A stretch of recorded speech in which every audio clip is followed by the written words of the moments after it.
ഇന്ന് ഞങ്ങളുടെ കുഞ്ഞുവിൻ്റെ ബർത്ത്ഡേ ആയിരുന്നു കേട്ടോ, 5th ബർത്ത്ഡേ ആണ്. അപ്പോൾ നമ്മൾ ഓർഡർ ചെയ്യുക ചെയ്തത് കേക്ക്. ഹസ്ബൻഡാണ് കേട്ടോ ഓർഡർ ചെയ്തത്.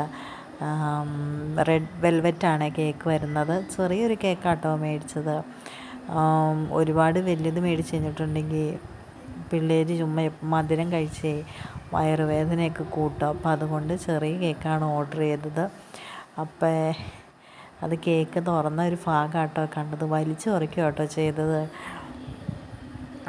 ഇത് നമുക്ക് കേക്ക് മുറിക്കാനായിട്ട് അവർ കത്തി വെച്ചിട്ടുണ്ടായിരുന്നില്ല. അവൻ മറന്നുപോയതാണോ എന്താണോ എന്തോ. എന്നിട്ട് നമ്മൾ കറിക്കരിയണ കത്തി വെച്ചിട്ടാണ് കേട്ടോ കേക്ക് കട്ട് ചെയ്തത്. നല്ല ഐസും കട്ട പോലെ ഭയങ്കര കട്ടിയായിരുന്നു കേട്ടോ, നല്ല കട്ടിയായിരുന്നു. അപ്പം മുറിച്ചെടുക്കാൻ നമ്മുടെ ഈ കത്തിക്കാണെങ്കിലും ഭയങ്കര പാടായിരുന്നു മുറിച്ചെടുക്കാനായിട്ട്. അപ്പോൾ അത് ഫുള്ള് കട്ട് ചെയ്തില്ല, ഞാൻ കുറച്ച് കട്ട് ചെയ്ത്. എന്നിട്ട് ഇതാ കുഞ്ഞുവിൻ്റെ വായിൽ വെച്ച് കൊടുക്കും കേട്ടോ. അപ്പോൾ ഇന്നത്തെ വീഡിയോ ഇത്രേ ഉള്ളൂ. ടാറ്റാ.